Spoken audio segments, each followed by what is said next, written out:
of course, and he will be speaking to you from Obecalp to Obecon this morning.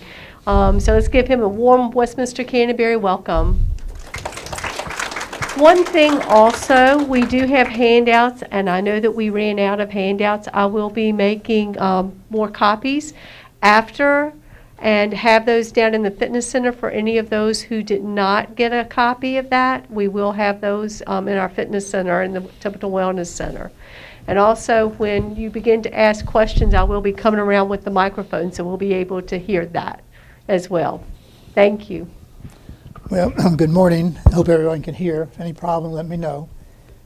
Sandra's going, no, she can't hear. Hearing aids? It's on, Sandra. Okay, the only other question I had is Laura Ford out there to see if I got the Latin correct on this? Okay, mens sana and corpore sano, healthy mind and healthy body. And let me have the next slide. In truth, I thought until several months ago that I was finished with Obecalp. I had done a presentation on it February 2nd, 2014, and really hadn't thought much about it since then. However, about 2 or 3 months ago, when I went by my in-house resident mailbox, there was a note from Dick Byrne, who's here, and also a copy of an article. And the note said, "Looks like your many prescriptions for Obecalp were ahead of their time," and left a Reader's Digest article September 2022 called "The Placebo Cure." So that got me interested, and again, I thought, well, maybe we need to kind of reinvestigate this further. And so, at that time, again, no one here had heard about Obecalp much, except a few people had heard this presentation years ago. And one of the things that inspired me years ago about the importance of the mind and health and so on was a little video on Paul Dudley White, who is the father of American cardiology. And they said, if you were going to start over again now in medicine, what would you study? He said, probably psychiatry, because he was so interested in how the mind worked and the function of the brain and mind. And he felt that our knowledge was so much to be learned. I think it probably still is in that same state. Next slide. And let me have the next one as well. I wanted to start off with some basic definitions from recent New England Journal of Medicine articles, difference between placebo and nocebo, and the effects that result of a patient's positive or negative expectations, respectively, concerning their state of health. And part of your response to any medicines or any kind of medical intervention sometimes will be placebo and sometimes, unfortunately, nocebo. And we'll talk about why that's unfortunate with more of the nocebo reactions that we're seeing nowadays. Let me have the next slide.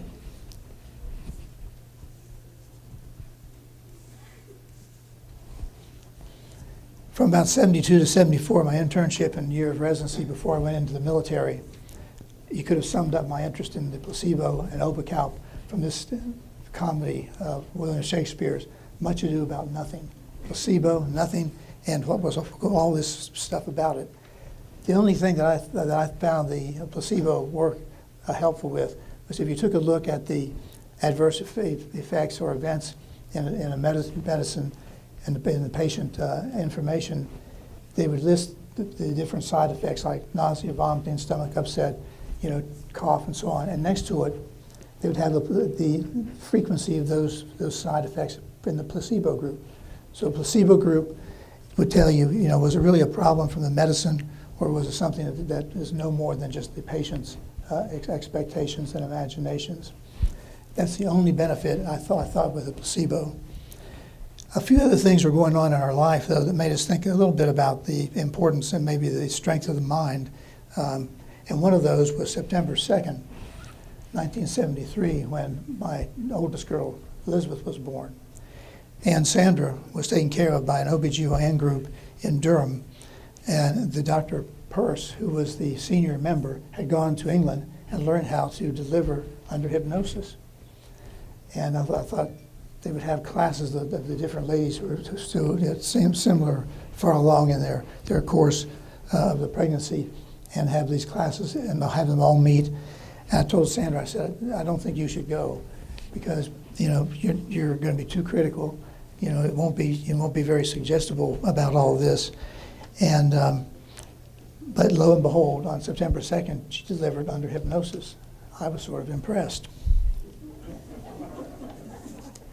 Also about that time, in internship and residency, Dr. Redford Williams, who had internal medicine boards, was interested in doing psychosomatic rounds and starting to tie in some of the associations of psychosomatic matters with the other presentation in internal medicine groups of patients.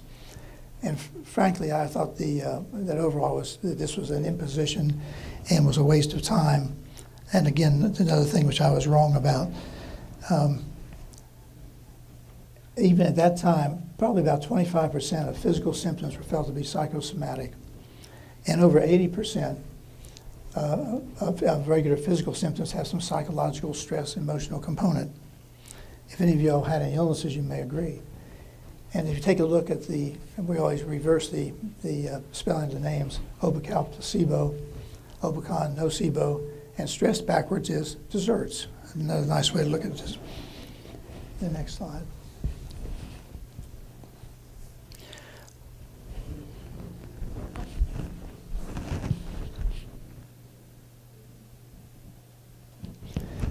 The Obecalp story really started in the Navy. And when I first presented this, I had the founder of Obecalp, Dr. Mike Burton, come down visiting from Kentucky. I wish he had been able to come now. But in July 8th, 1974, about 200 of us were finishing our orientation to the Navy in the Armed Forces College in Norfolk. Two other Duke fellows were there. One fella, Maury Topolowski, I always thought he got the short end of this when we drew straws about where you're going to be billeted. He was going to Diego Garcia. Wow. Bill McClatchy, another friend of mine, was going to be an LST out of Norfolk. And Mike Burton, the founder of Obecalp, was from Kentucky. He was Kentucky blue and blue, through and through, hated Duke. And he had a lovely Eastern Kentucky twang in his speech, such that as when they announced the billets, and Mike and I were going to be together in Mayport, McClatchy from Duke came up and he said, "You better watch this guy. This Kentucky hillbilly doesn't sound too swift." That's one of my first lessons about the difference between accents, and actions and abilities. So Mike and I would be doing the active duty sick call, and we each had sea duty. And I was with Desron 14, he was with Destroyer Squadron 24. But about a month later, in August of 74, we were doing the sick call in on the Grand Canyon. It's a great big tender ship. And at the end of sick call, one of the fellows came up and said, one of the first seamen first class, worked in the supply side of things, solid sailor, but he was having headaches. And he said, he's been bothering me for several days, didn't respond to Tylenol. Got some Tylenol number 3 with some codeine, still didn't respond. So Mike and I looked at him and said, well, maybe this is a sort of a migraine cycle. We need to break the cycle with maybe a shot of Demerol. So I said, Jones, we're going to give you a shot of Demerol, go home, you'll be sleepy, and maybe you'll groggy. See you tomorrow morning, that'll break the cycle and you'll be fine. Came in the next day, and he said, Dr. Willson, Dr. Burton, I'm still having this headache. And Mike Burton turned to me and said, there's only one medicine that's going to help this. I said, what do you mean? Obecalp. So I've never heard of Obecalp. I said, I trained at a pretty good place, took care of a lot of headaches, but never heard of it. He said, well, watch and learn. He said, Jones, we're going to give you a shot that's going to put you to sleep for about 20 minutes, but the headache's going to be gone. When you wake up, you won't have any residual drowsiness, won't be sick, no problems, your headache will be fine. And if it works, we have a pill form that you'll be able to take. And I'm telling you that the syringe and the needle that was putting 1 cc of salt water, set normal saline into his muscle, wasn't out of his skin, and he was asleep. 20 minutes later, he woke up, and sure enough, no headache, felt fine, and went on his way. Well, we gave him a prescription for B6 vitamins because B6 smelled bad, must be good medicine. And told him how you're going to go ahead and be able to gradually taper down on it. The next month, I was on doing the sick call myself. Mike was out at sea. And toward the end of sick call, the corpsman came and said, Jones from Grand Canyon says he has to see you. I said, well, now we're going to find out that Jones is a turkey, and he's doing this just to get out of this deployment. They were going to do a med cruise. He came in and he said, Doc Wilson, he said, the medicine's fine, but if I try to get down and taper below 1 a day, the headaches come back, and I have to have the medicine. But my prescription's run out. I just need a new prescription. I thought, well, this is impressive. So I said, yeah, gave him a new prescription. He went on his cruise. I couldn't wait for Burton to get back and tell him, what we had found out. And sure enough, when Mike got back, Obecalp became the most popular and most frequently prescribed medicine, maybe in the Navy, certainly in Mayport. And pretty soon we had Obecalp orthopedic, Obecalp otic, Obecalp ophthalmic, Obecalp arthritic, and it was wonderful. It worked fantastically. When patients would call you after you'd given them medicine, they say, I'm having this stomach upset, I'm seeing lights, I'm drowsy and all that sort of stuff. Could it be the medicine? Nope. That was wonderful. No side effects. At one point, unfortunately, we had one chief who did not like us using this medicine in the Navy, Chief Stickle. And one day he came back to Mike and I and he said, Dr. Burton, Dr. Wilson, I hate to tell you, we're out of Obecalp.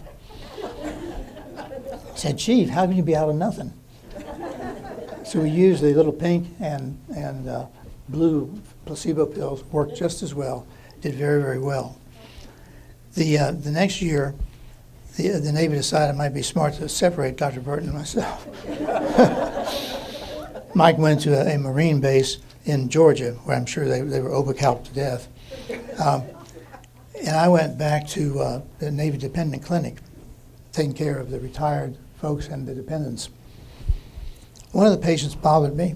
This was a young girl, about 22 years of age, and her husband was assigned to an aircraft carrier, so they went out for long deployments, and she always had an emotional upset every time. And I thought, well, she was having headaches. We went through our medicines, and Obecalp wasn't responding, so that especially bothered me.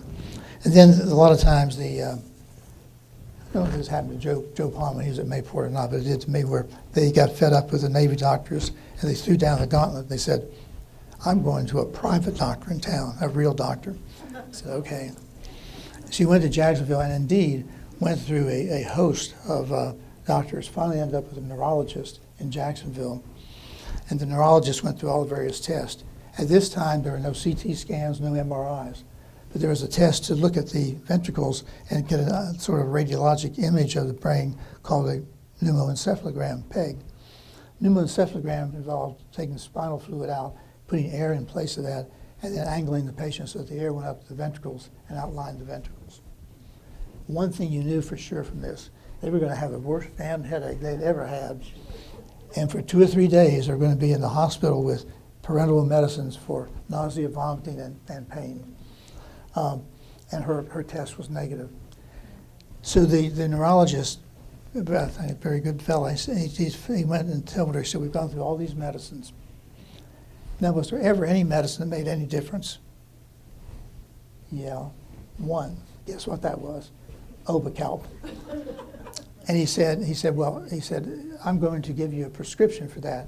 And of course, he's got his physician's desk reference out. It has all the medicines listed. No Obecalp. He said, I think this must be some medicines only the military has got available. So if they'd be kind enough to fill this prescription for you. So when she showed up with that prescription in hand, our chief came and he said, Dr. Wilson, you and Dr. Burton were right. He said, I was wrong. He said he became an Obecalp believer. During the time that I was in the dependent clinic, an article came out in the New England Journal of Medicine on biofeedback for blood pressure control. And it was the people that wrote it, one was Richard Stone, a solid medicine man, nephrology fellow, and Redford Williams, the fellow who's doing psychosomatic medicine. And I said, well, then now they're going to show Redford, his stuff is a bunch of baloney. It's not going to be effective. And again, I was wrong. Been wrong often, but he indeed, the biofeedback really helped control the blood pressure. Very interesting.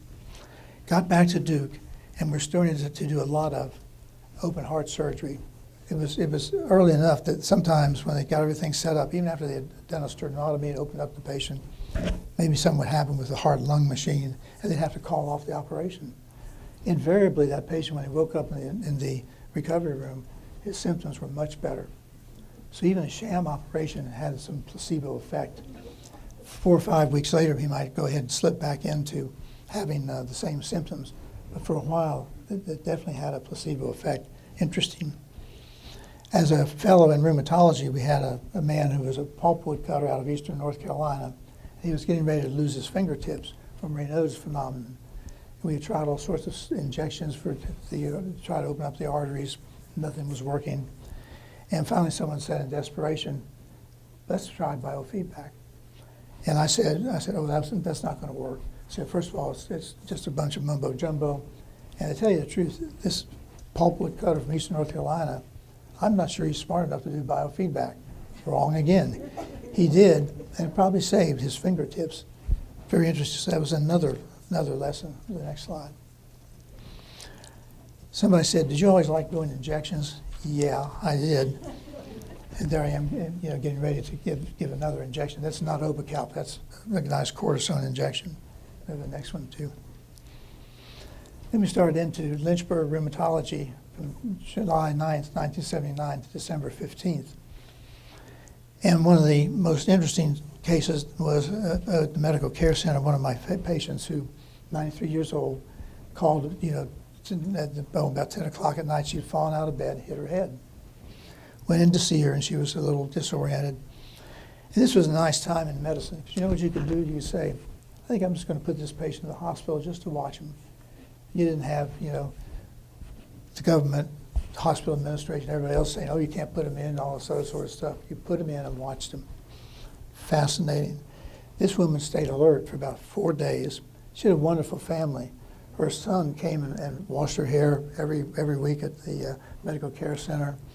And the other siblings, about 4 of them, were with her all those 3 or 4 days. Again, bright and alert. And she relived her Thanksgiving in 1964 with the family, going through different recipes and exactly how to cook and take care of these different things. I asked the family, I said, is this accurate? And they said, oh, yeah. Where in the world was this stuff? Somewhere down in this substrate that otherwise, was sort of demented, there was some information that was there.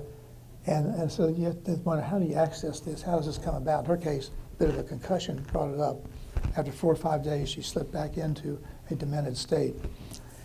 And I think we hear about the fact that sometimes in the memory unit, that some people who have Alzheimer's, may have the ability to play the piano some, or maybe do poetry and recitation of some things. So it's fascinating to say what things are there, what can we reach, how do we reach these things. They started to do a lot of promotion of new medicines, Tagamet being one. And a lot of times when you went to some of these programs that were talking about the new medicine, the placebo was doing so well that after a while he said, I'd like to just go ahead and order the placebo. And because we already knew that Obecalp was helping some. The placebo effect has to do, is affected by the physician, how he informs the patient, how he kind of prepares the patient. And an old doctor, Edward Trudeau, in the late 1800s, was a TB doctor. And this was before they had any kind of antibiotics for TB control. And he made the comment that your function was to cure sometimes, heal often, comfort always. And I think the comfort always is one of the neat things, the ability that placebo has for you to deliver the patient the medicine in a way that you're going to get the main placebo effect. And it says that it allows the physician to dramatically relieve perceived symptoms. Perceived symptoms are interesting. You say, well, that means just sort of things that are all in your mind, and really not at all. I think the idea of the perceived symptoms as I've gotten older, I've found, and particularly in practice, that perception sometimes is more important than the reality. And think about some of your situations sometimes. Read the next slide. Some of you remember some of these folks. We have some of the staff here now. These are my second family.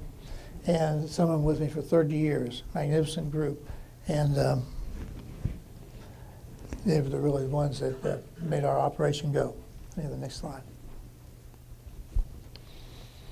Interesting thing, again, of the physician effect, the power of suggestion.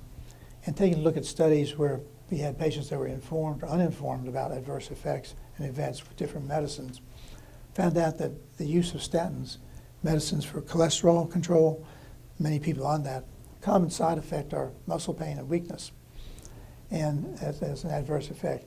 The people that were informed about this before they started the medicine, 41% of them had the problem, had the weakness, muscle pain and weakness. If they weren't informed, only 2% developed. Wasn't that interesting? Then there are two other medicines, finasteride for benign prostatic hypertrophy, and also many blood pressure medicines had a similar thing in that erectile dysfunction occurred in almost a third of the patients with some of these medicines when they were informed. When they were uninformed, only about 15%, half as much. That's sort of the medical and clinical thing of ignorance can be bliss sometimes. You want to be informed? I don't think so. Setting up the arthritis clinic and so on, I had many times folks came in and said, the nocebo effect, my doctor has told me there's nothing to be done about arthritis. And I guarantee you, when that occurred, you got no placebo effect to help you with that patient. Over time, you get medicine. And we have a lot of the physicians who sort of have are burned out. And I think there are negatives sometimes in the whole approach to medicines, to giving out medicines. And one of the attitudes sometimes is that, you know, the problem with the physician, with a burned out physician, is that it's not their problem. They say, I don't know what you've got, but it's not in my field. Good luck and God bless.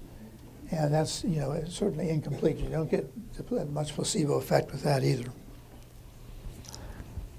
Let me have the next one.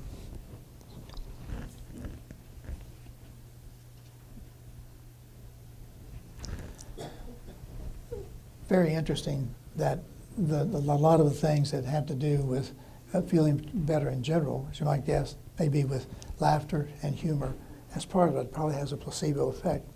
And we had that nice program in October, the humorist Dave Caperton, Healing Humor to Cope, Connect, and Live Joyfully. Well before then, March 2nd, 2007, Dr. Ken West, who's here this afternoon, or this morning, had an article in the news in advance. Dopamine loves natural cocaine. Interesting. And I hope that everyone experienced, falling in love, with that initial big burst, how everything is wonderful and terrific, whether it's first love or later on. And people say, well, that's maybe a real burst of dopamine, and makes everything seem better. The Merchant of Venice made the comment, and that's from William Shakespeare, but love is blind, and lovers cannot see the pretty follies that they themselves commit. And it is true, love is blind. Wasn't that nice to have that? So as the people are going through this dopamine phase of being love-struck, everything is wonderful. They also, however, referred to this as starter marriage, because it didn't last. And after, maybe about 18 months, the dopamine kind of wore off, and that perfect angel that you had, all of a sudden falls down out of the sky to earth. Maybe not so perfect.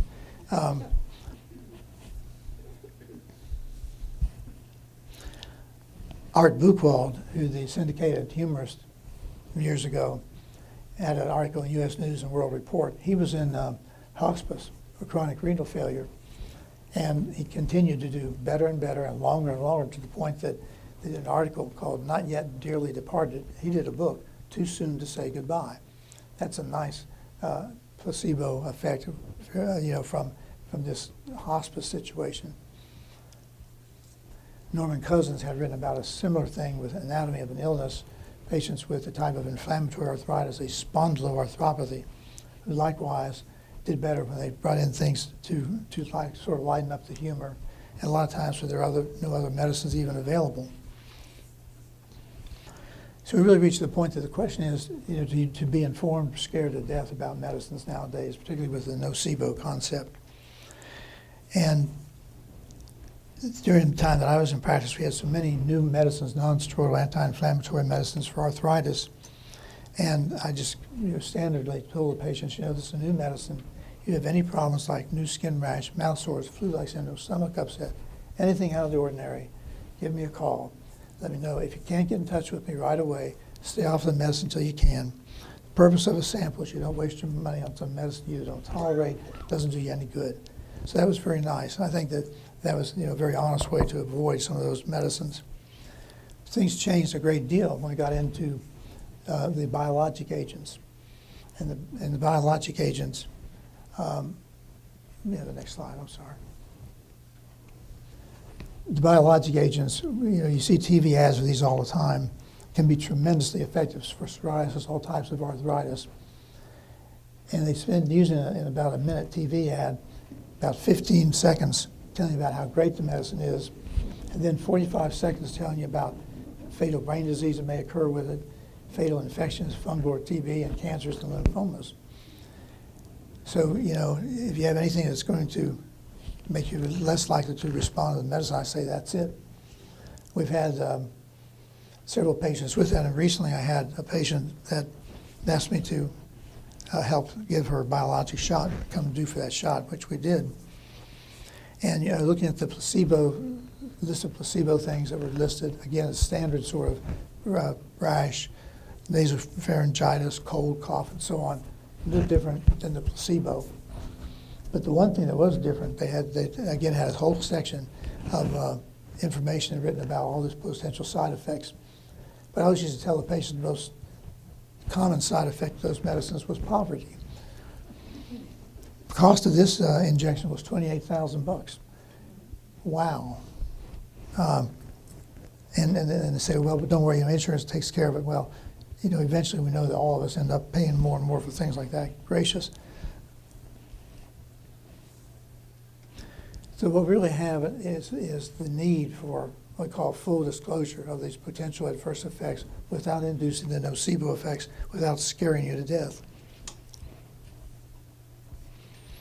A nice comparison of things was a placebo effect. One spring I was fishing out in the Stanton River with a rheumatologist from Duke, and a new medicine was coming out called Clinaril. And Russ Rice said, are you going to use Clinaril much? I said, well, it's another Me Too medicine, nothing special. And it's got a sulfur atom, and a lot of people may have a reaction to that, more reactions than others. Probably not going to use it. He agreed. Well, that night, as I drove home, to Lynchburg, and Russ was driving back to Durham, Walter Cronkite got on the TV. And guess what? There's a new medicine coming out called Clinaril. It doesn't just treat the symptoms, it cures arthritis. Whoa. Were we going to use the medicine? Heck yes. You couldn't get the medicine samples fast enough. The next day, I'm sure Russ was called like I was, like crazy. And yes, you were going to use it. So definitely had to use that. Now, a couple of years ago, Diane Sawyer got on, and her broadcast showing the power of the press was that they found some new worrisome side effects from bisphosphonate osteoporosis medicines. People were having fractures of the femur, big bone of the leg, and some osteonecrosis of the jaw. And probably overnight, the stock value of Merck went soaring down, had an incredible effect, nocebo effect. People were scared to death of the medicine, even though I can tell them in my experience, very few people had these side effects. My experience with the biologic agents, which they were scaring people to death with about brain disease and other fatal things, I had never had a patient with any of those, had the usual side effects, little rash and so on. So trying to weigh, what is worth risk and reward is always kind of interesting and tough to do. The next slide. Over the next few years, once I found out we're going to be looking at Obecalp again, or placebo again, started to look at things that have changed over the few years. And in general, with medical research, you start to look at the chemistries, the chemicals that might have to do with the the problem itself. And in this case, National Geographic, December of 2016, looked at the neurochemical mechanisms that connect the mind with the body. Interesting. Dopamine, we already referred about that as love's natural cocaine. Those of us with Parkinson's love dopamine. Great help, very helpful medicine. And the endorphins, you've all experienced, I hope, endorphins at one time or another. The endorphins are the body's natural opioids. And people that are runners that have like a second high, maybe, the opioids. We've had patients with fibromyalgia, got them into aerobic exercise that build up the opioids and help decrease musculoskeletal pain. Lots of things. Then the endocannabinoids, which are really much like marijuana, affects the mood, appetite. People get the munchies and pain. Cholecystokinin, which is an opposite nocebo effect against the opioids. So they kind of balance each other out. But the finding of these different elements, associating them with chemicals which relate to the mind and body, have been most interesting and I think most important. In the next slide. This is the same patient. Looks like something out of one of the Twilight movies. On the left side, this patient, you're seeing it's a PET scan, which shows the activity, dopamine activity in this beautiful green, yellow, and orange from being given the medicine directly, dopamine directly. This is what showed up. On the right side, same patient, but this time he got placebo. Wasn't told that he had it or not, but the placebo made the same effect, same dopamine effect in his brain. And people think that the Parkinson's folks are particularly susceptible to placebo.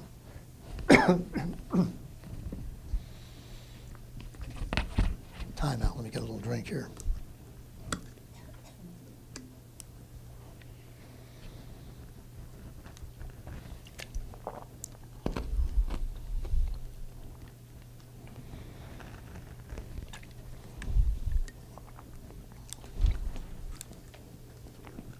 And the next thing we look at after looking at the chemistry and chemicals is genetics and genetic relationships to these things.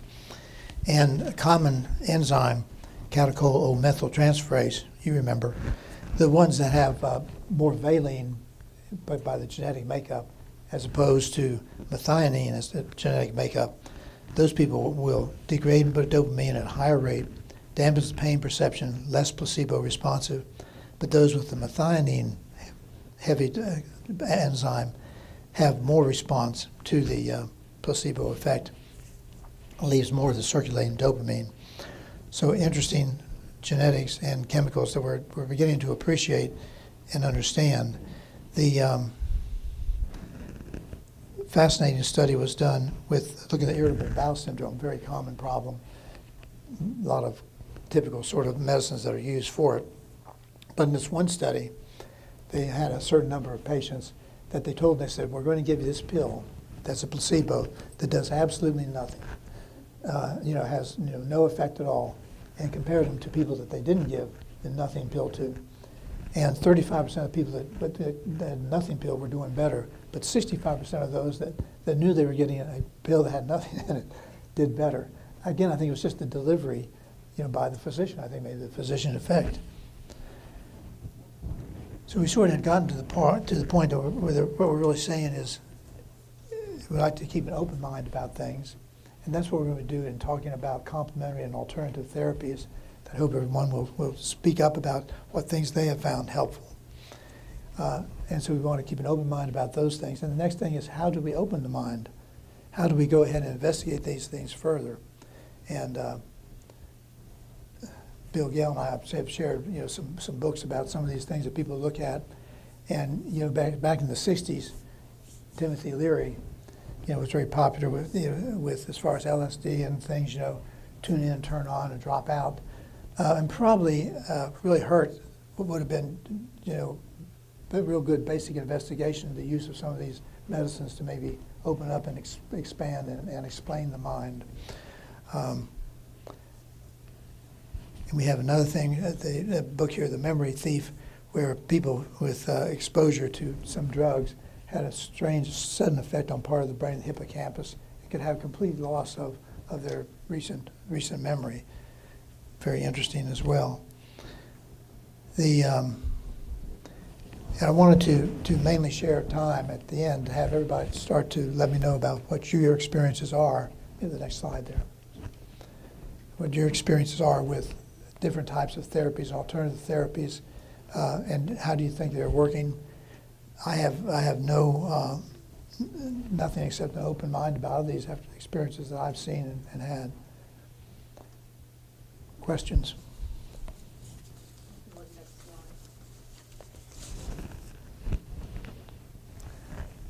Here's the list, and you have it on your handouts, some of these various things that people have.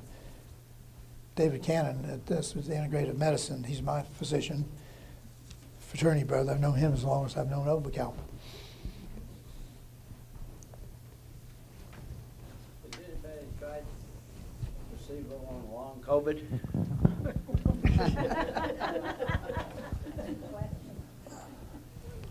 Well, not that I know of directly, but you know, there was an important article at the end of the year. JAM always puts out there what they consider the key articles for the year. And one of the key articles was people with COVID vaccine and side effects from it. And what they found out is with doing it's like 28,000 patients that got placebo who had side effects that they said were from the medicine. And for that reason, did not get vaccinated and vaccinations. And yet, when they looked at it, it was placebo. It wasn't anything at all. It was, again, the effect. It was a nocebo effect with that. And that's really, really important. As they're saying, they like to make sure you're getting the right information and not being, it's so easy to get turned off by it with no nocebo effect, and probably hindered a lot of people from getting vaccinated.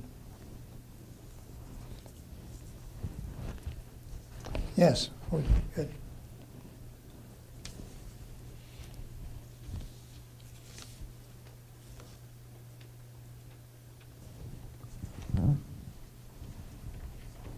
Well, I'd like to add to the fact that of having two babies under hypnosis under Dr. Purse.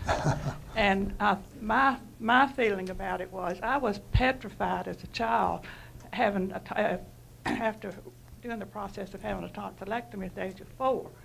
And when I went to the doctor and found out I was pregnant, I said, do not put me to sleep. And so I had this fear all along of being put to sleep. Well, I went to the emergency room twice with false labor, and finally they said, you are so fighting your contractions, you are so stressed, we're going to try hypnosis on you. And it worked. And I think and I had great trust in Dr. Purse. He was very calming. I can remember that period like it was yesterday.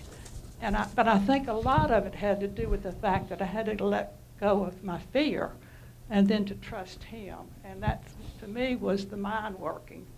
And Tom was there. That was the time when our husbands could be with us. And it was a wonderful experience. So anyway, I don't think they do much of that anymore, but it was a great experience for me because you're totally awake, and they even did the episiotomy with no anesthesia or anything. So it did work. Yeah. Now, what I'd like to say now, I'm also a patient of Dr. Cannon.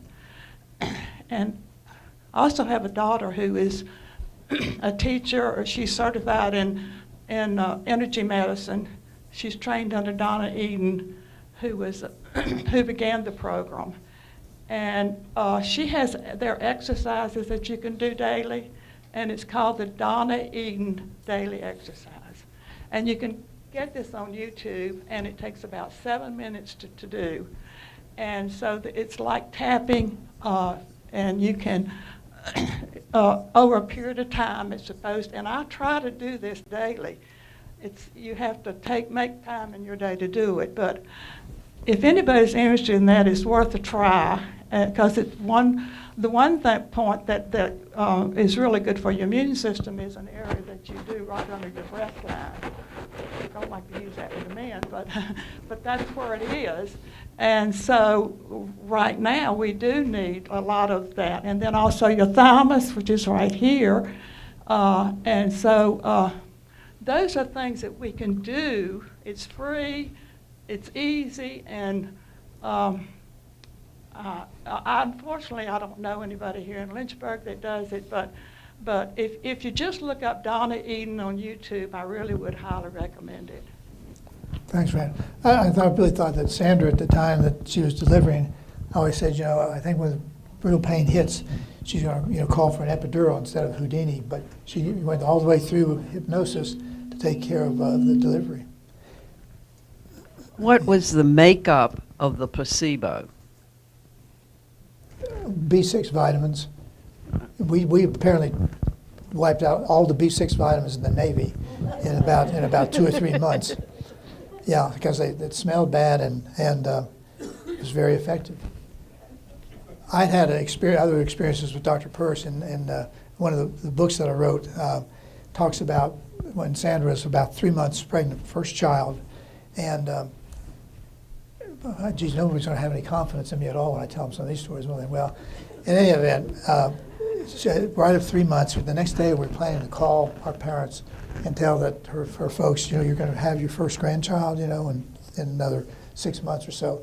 But Sandra woke me that night. She was having some bleeding.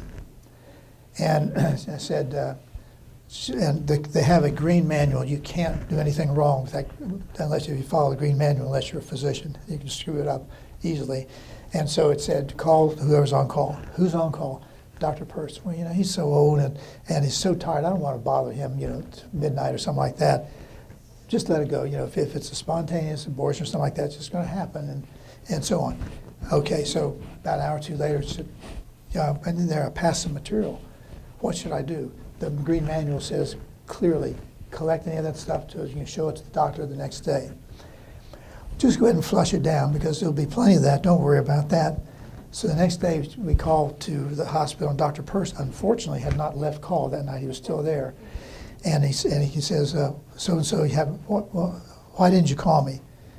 My husband, who's an internal medicine intern at Duke, blah, blah, blah. He let that go. Did you pass any material? Yes, I did. What did you do with it? Bring it in, let me see it. My husband, and Dr. Peirce said, let me tell you something.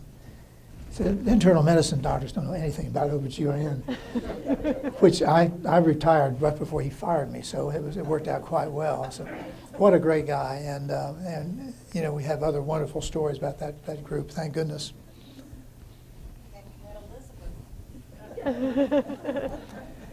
We had Elizabeth, yeah.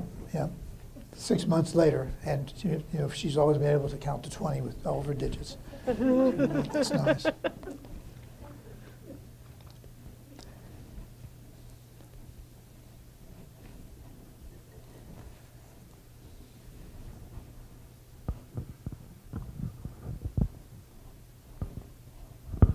I see you have the magnets up there, and I can address that because I used to have fibromyalgia real bad, and I don't have that any problem anymore.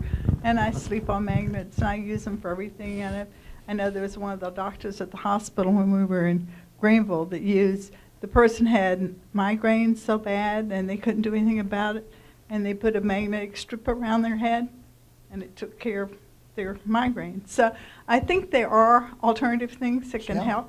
Yeah. And I had natural childbirth without anything the second time, because the first time, the time the Demerol worked, I was asleep, but I had the baby. So I think a lot of it is mind over matter too, and what you feel you can do or can't do, and how bad your pain tolerance level is. And I've had people with Raynaud's and lots of things get good results with magnets. So I think it really depends, and it has, like you say, somebody has to have an open mind to be willing to try something that's different or new. Yeah, and I think not to feel that anything disparaging. What one size doesn't fit all. No. And I think it's just fascinating. I'm always interested to hear from patients, the different things that works. It's not threatening at all if I think having the right frame of mind. And most doctors feel that if it doesn't hurt you, it's okay. If it's not something that's going to bother you or hurt it's not anything that's not dangerous. Yeah. Oh, I mentioned the Aunt Ruth factor. The Aunt Ruth factor is named after my Aunt Ruth, late Ruth Bush from Salem, West Virginia. And Ruth never went to college, but Ruth could tell a tale. And I was the only physician in our family. So usually when we were sitting around together, her story started off with, "I know what you doctors say, but," and then the truth would come out. And by God, she was so convincing. I want to do what she said too. And I bet other families have it, or other patients telling you that, you know, "Oh, sure, I know the doctor told you that, but here's the real scoop." Dr. Wilson, a lot of the things that are in the news today talk about your gut and how it is important for your stomach and what you put in it to help you with overall health and even arthritis and some of the other autoimmune diseases. And so it's important to think about what you're eating. And if you're conscientious about processed foods and that kind of thing, it would help you to maybe be able to handle some of these problems that you're having in your body by eating a better diet as well. That's a very good point. You know, the microbiome is being looked at in every possible disease, like autoimmune, and I think has an effect. And when you consider the billions of organisms, stuff like that, normally in the body and working, then you toss some antibiotics to it, changing the microbiome. Doesn't surprise they can have some unusual effects systemically, and you know, that's just a very good point. Again, not anything that we say is good, bad, or indifferent, but if you've noticed something in your diet, you know, that works, may be helpful, and others maybe not. It's worth knowing about. Jeff, what do you think about the effects of acupuncture and the resolution of alpha-gal symptoms? You know, I've seen that, you know, in a lot of folks. I think that's part of the problem is that the natural history of the alpha-gal sometimes just goes up and down with, you know, as far as the reactivity. And so is it coincidental if it goes down when they're having the needles? I know several people who've had it done and had no response to it, and that doesn't surprise me. So, I mean, I think it's fine to try it. I don't think it hurts. Have you tried it?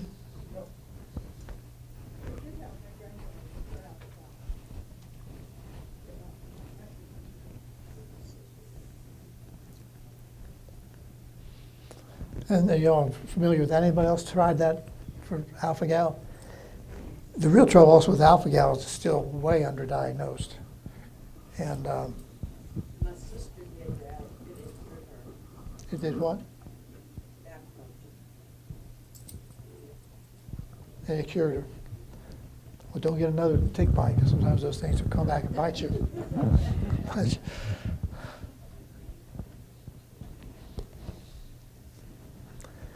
This is a great time for, if you say, Jesus, I think this is a crazy thing I've done as far as my treatment, but I'm doing it and let everybody, I wonder if anybody else is doing that. So don't fear to go ahead and ask about some of these things or bring it up. Others may have experiences that will help you.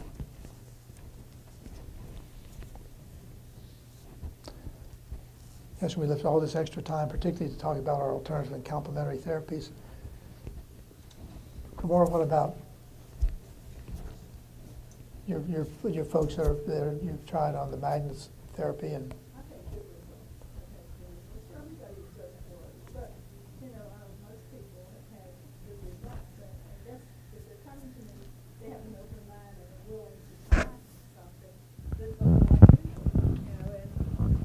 I've been using magnets for myself since 1989, so a long time. And I had fibromyalgia so badly I couldn't swing my arms down. I was in really bad shape. I couldn't play golf anymore. I couldn't do lots of things. And the medical world just didn't have any answers. So I was open to trying something, talked to somebody else that had good results. And, you know, since I had nothing to lose, and I figured, well, yeah, I'd try it. And then I had dogs that slept on the magnets because I slept on them, and one of them that had seizures, that stopped having all the seizures he was having.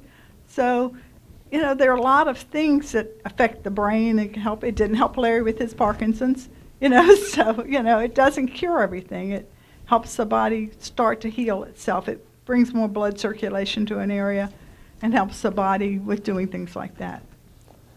You know, mentioning the fibromyalgia, I think that one of the things maybe that's coming out from the COVID, I'm not going to say it's good, but it's something that I think is going to be true, is we're seeing all these unusual things, the long haulers symptoms with COVID, all sorts of different type presentations and different folks, different ages. But I think that prior diseases like the fibromyalgia, I think problems like the chronic Lyme disease that you hear about, and people saying, gee, I had Lyme disease, took the antibiotics, infectious disease guy says it's all gone, but I'm fatigued, I'm feeling terrible for long periods of time afterwards.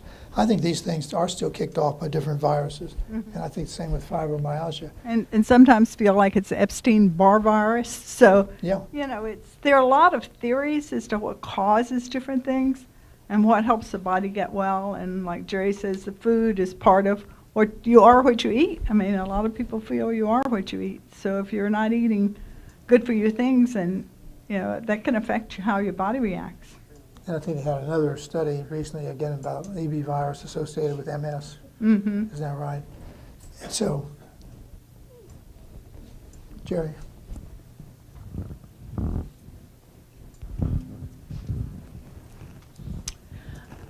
I do a lot with home remedies, grape juice in Certo for arthritic knees, gin soak raisins for arthritis, putting Vicks on the soles of your feet when you go to bed at night if you're coughing. There's a whole variety of and most of us have grown up with what our mothers did for us when we were sick, because they didn't have the medicine that's available today. And these things, either they worked or they didn't, but they were comforting. And I love Vicks. If the first sign of any congestion or anything, I've got my Vicks out and I am slathering that thing all over the place. So and I will put in a plug. Cremora and I are going to do another lecture on magnets and home remedies in April.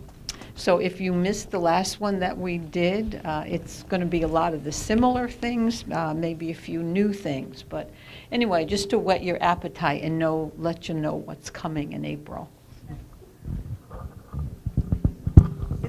It's like Fran says, it's called energy medicine, and your body is affected by the energy in your body, and so this all has to do with the energy of the body and how the body responds.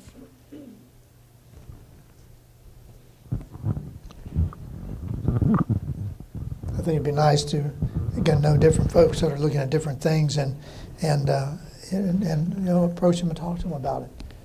There's nothing that's you say, oh, taboo, should not do it. Years ago, the Arthritis Association took a look at the raisins and gin stuff. So at the end, they said throughout the raisins, just drink the gin. But but that might be a help some people that way, and others. Any other good remedies?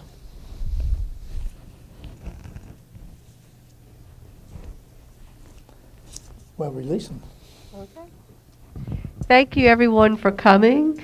I will, for those who did not get handouts, I do need to make some more copies of those, and I will have them in the Templeton Wellness Center and the Fitness Center. I'll do those quickly. So if there's anyone who does not have the handout and wants it, we will have it down there as well. Thank you for coming. Have a great day. And thank you, Dr. Willson.